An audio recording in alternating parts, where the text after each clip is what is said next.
Hey guys, and welcome to the Working Money channel. Please subscribe, guys. It really does help with the algorithm, and a thumbs up never hurts as well. Remember the 5th of November, guys. It is the 5th of November today, and I saw this posted by Penny British here on Twitter.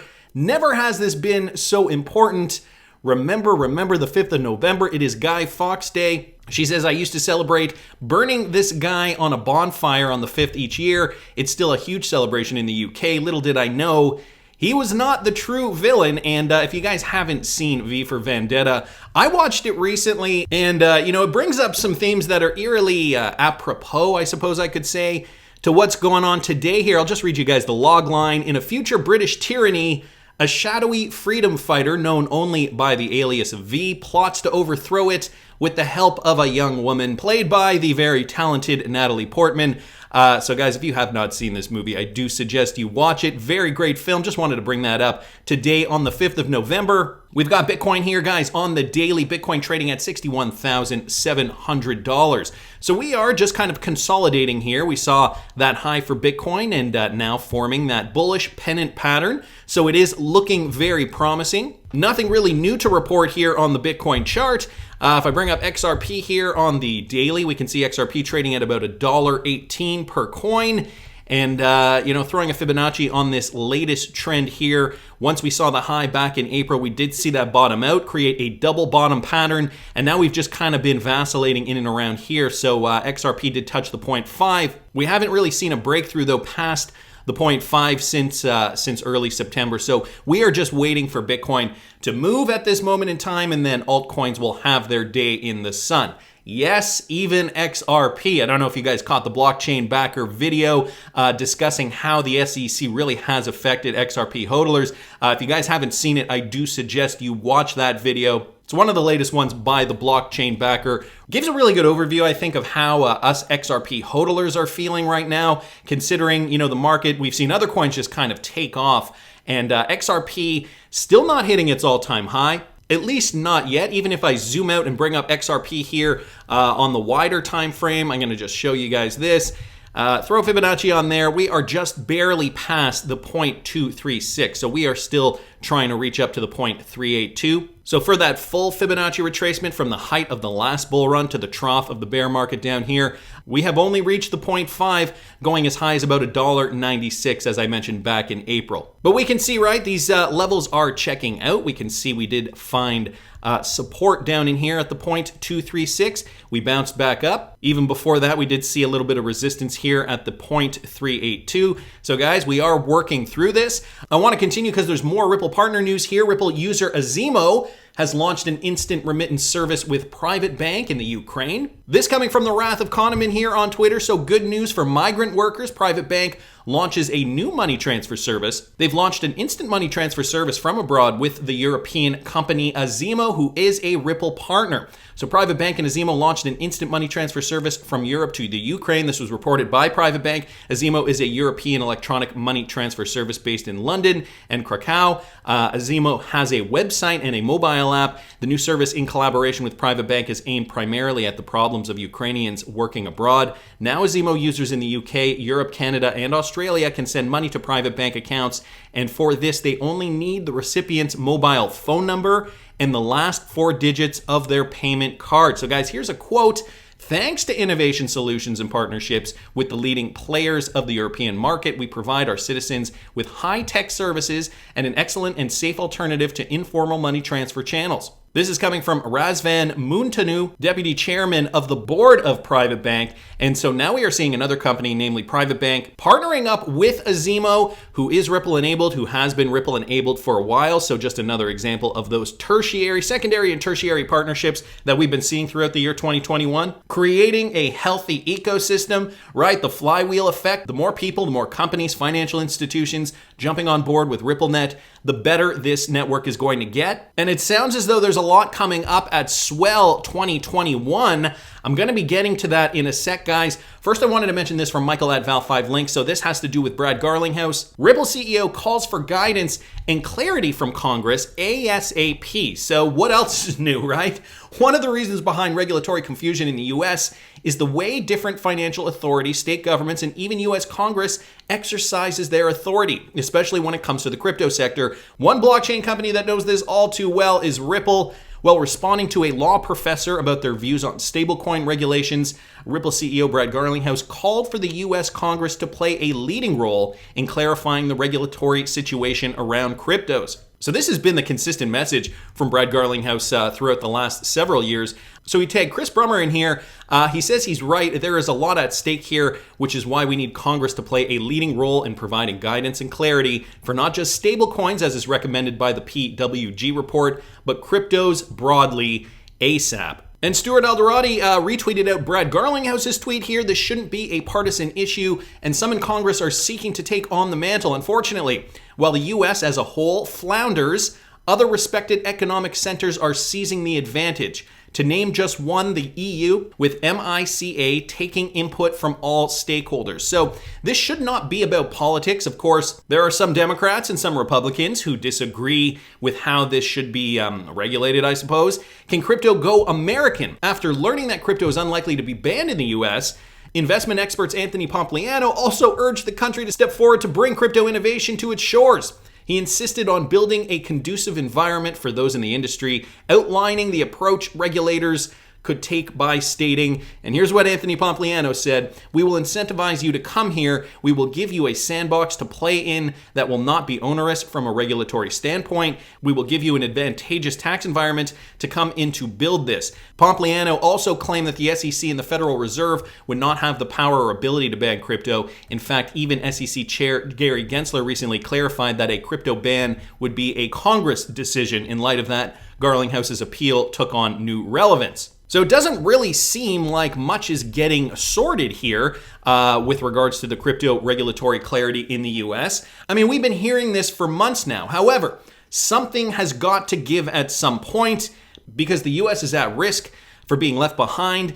And quite frankly, I don't think we can afford that. Hester Peirce has also come out and given her 2 cents. So she's an SEC commissioner as well. This one from Michael at Val5Links. Hester Peirce: "There's a jurisdiction battle over crypto regulation," so she's calling it like she sees it. "It would be in the best interest of investors for a spot Bitcoin exchange traded fund to be approved, but it will take regulators some time to get on the same page." U.S. Securities and Exchange Commissioner Hester Peirce said on Thursday, which was yesterday, "I think by withholding from investors exposure to spot products, we're actually not helping them, we're actually putting them in a worse position," she said during a virtual Bloomberg Financial Innovation Summit. "Of course, we do these product approvals on a case-by-case basis, but I do think that it's not the best for investors not to give them access to this product." So she's talking specifically about that product. Regulation around digital assets has been slow, Peirce said, but in part because there are several governing bodies competing for jurisdiction. Congress has a lot on its plate, and cryptocurrency regulation likely is not at the top of its priority, she said. The SEC can do some on its own, but the CFTC, which regulates derivatives markets in the US, also has some jurisdiction claims. So again, a bit of a turf war, and Hester Peirce just confirming this. Regardless of which group leads the charge on establishing boundaries around digital assets, Peirce said SEC Chairman Gary Gensler is going to continue to advocate for strict guidelines. So he is not budging, according to Hester Peirce, one of Gary Gensler's colleagues here. And to that point, I wanted to bring this up from BondCrypt XRP. SEC Chairman Gary Gensler hints at enforcement actions against crypto firms. So he denied that new technological labels alter the realities of security definition, specifically calling out decentralized finance in crypto products. Gensler, who chairs the SEC, said sometimes people focus on labels. For example, we hear terms like decentralized finance or DeFi, currency, or peer-to-peer lending. It can seem easy to make those words at face value. Make no mistake, though, regardless of the label or purported mission, we will be looking at the economic realities of a given product or arrangement to determine whether it complies with the securities laws. So Hester Peirce obviously reacting to this remark from Gary Gensler. Gensler has made no secret of his belief that many cryptocurrency-based products fall under existing definitions of securities, citing the need to assess based on facts and circumstances and not new taxonomies. This is despite many in the crypto industry asking for specific guidance on, for example, which tokens are and are not themselves securities. And yesterday, guys, I did a video. I don't know if you caught it. I'll link it up here in the top right-hand corner with regards to a cryptocurrency lawsuit that was reported on by Cointelegraph from Connecticut, and the jury ultimately set a precedent because this company was a crypto mining company. I'm not going to give you guys all the details. If you're interested, watch the video, but they were giving out a cryptocurrency, similar to many of these crypto companies. And it was finally determined that that particular cryptocurrency was not deemed a security. So, more precedent-setting cases could be beneficial for Ripple in the courts, because let's not forget, Ripple and XRP are not the only companies in cryptocurrencies that are in the courts right now with regards to these legal definitions. So anyway, wanted to thank BondCrypt XRP for posting that. I wanted to bring this up, guys, too, from XRP Crypto Wolf. Now, SWELL is just around the corner. Ripple will preview new products for XRP at this year's SWELL. This was an article posted by CoinPost here, and it is a Japanese article, so I am just going to translate that real quickly. Ripple's large-scale event SWELL 2021 is about to open, featured points and schedule summary. So they talk a little bit about SWELL, former conferences like in 2018, how Bill Clinton took the stage and did the opening remarks at that SWELL. The event will be held for 2 days from November 9th to 10th. The events themselves will start at midnight in Japan time, so it gives you guys some details on that. And here's the schedule. Not going to go over that, but I will link this in the description if you guys are interested in knowing that. The important thing here that I want to note, and it didn't seem like this happened at last year's SWELL, the first day will start with a speech by Ripple's Brad Garlinghouse. He will also talk about the 2021 summary and the future of Ripple and the industry.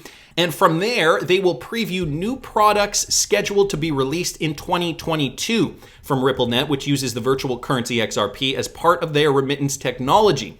On the final stage of the final day, Ripple CTO David Schwartz will be called Fengunji in the crypto world, and SBF, Sam Bankman-Fried, who heads the largest financial derivative exchange, FTX, and the cryptocurrency industry exchange options on the future of. So this is obviously translated from Japanese using Google Translate, so maybe not the best translator. In particular, SBF has emerged as one of the most prominent figures in the existing financial industry, including being ranked in Forbes magazine's billionaire ranking. So just giving you guys some more details on that. Again, I will link this in the description of the video if you are interested in reading that further. And XRP Crypto Wolf here, just bringing up the second day, the schedule from the second day on the 10th. Cryptocurrency, archetypal Old West, or the Wild West, and the New Frontier. And who do we have speaking here? Brian Quintense, former CFTC Commissioner. Down here it says on the second day, former CFTC Commissioner Brian Quintense talks about how the cryptocurrency market should be regulated in the United States. He will be on stage about the role of the US CFTC and the regulation of virtual currencies by other ministries and agencies. And I did a video about Brian Quintense, his opinion on cryptocurrency. I'll see if I can find it to give you guys a little bit more context. He is more cryptocurrency friendly, obviously, and I'll link it up here in the top right-hand corner if you guys didn't catch that. So I thought that was interesting. Now, with regards to these new technologies that are going to be launched in the year 2022, I wanted to bring you guys something, a huge find from Leonidas here on Twitter at Leo Hajalozu, new Ripple product coming in 2022.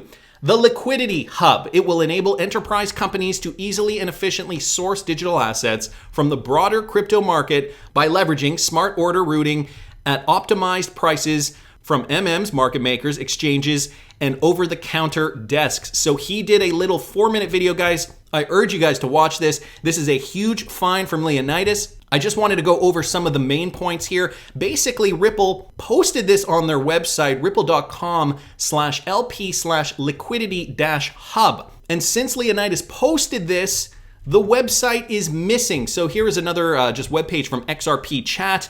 And Leonidas posted this here 12 hours ago on XRP Chat. The page was removed a few minutes after I published this video.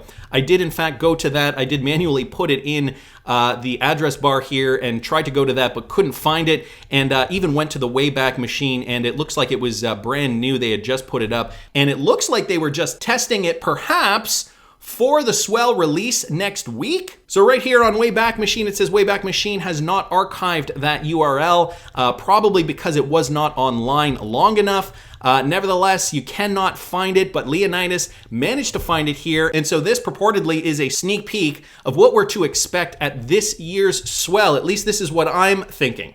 So Liquidity Hub, this will source the best price from a breadth of liquidity venues for any given digital asset. This will be done by leveraging smart order routing by optimized prices from market makers, exchanges, and OTC desks. Looking for additional revenue streams? Contact us to learn more about this project. And so let me just scroll through here.